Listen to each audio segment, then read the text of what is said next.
From inspiration to manifestation. That's a phrase that sounds good, but let's see what it really means. We are designed as the interface. We're designed as the interface between the infinite potential and the manifest reality. We're designed as that. We're born as that interface. And it takes a long time sometimes. Sometimes people get it quickly. It's taken me a few decades to kind of understand this. That we have every single thing we need within us, accessible to us, to achieve what we want to achieve on this planet. So let's look at inspiration. Now, I started thinking, what inspires me?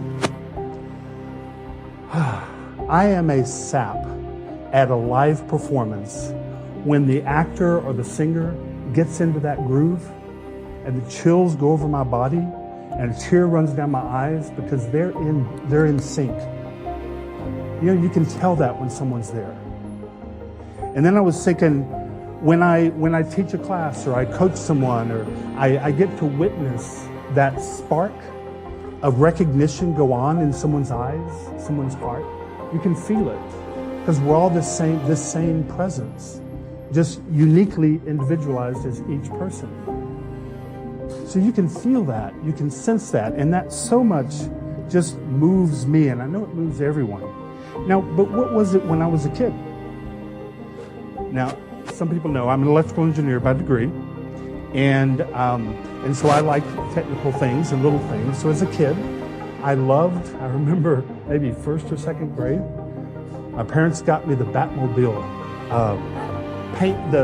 model set. You had to cut it apart, file it, sand it, put it all together, and it came with a Batman and a Robin, and you had to paint all that. You know, of course, we are talking, like in the 60s, so it was Batmobile. And then the Apollo, we were trying to make it to the moon. So I got a model of the Apollo, and I built this model, and I painted it. And I just loved doing that. And then when I got older, my parents would get me science kits from Radio Shack. And I'd build radios, and I'd build things like that. Of course, that's why I became an electrical engineer, because I like to do stuff like that. One time, I remembered this as I was preparing to talk. I hadn't thought about it in a very long time. I am not an artist.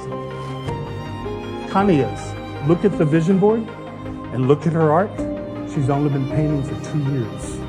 You would think she's been doing it her whole life.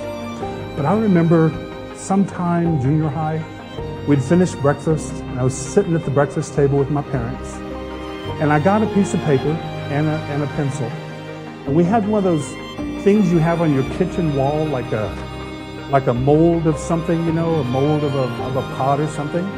And I sat there and I sketched an exact replica of what it looked like. And when I finished, I went, whoa, where did that come from?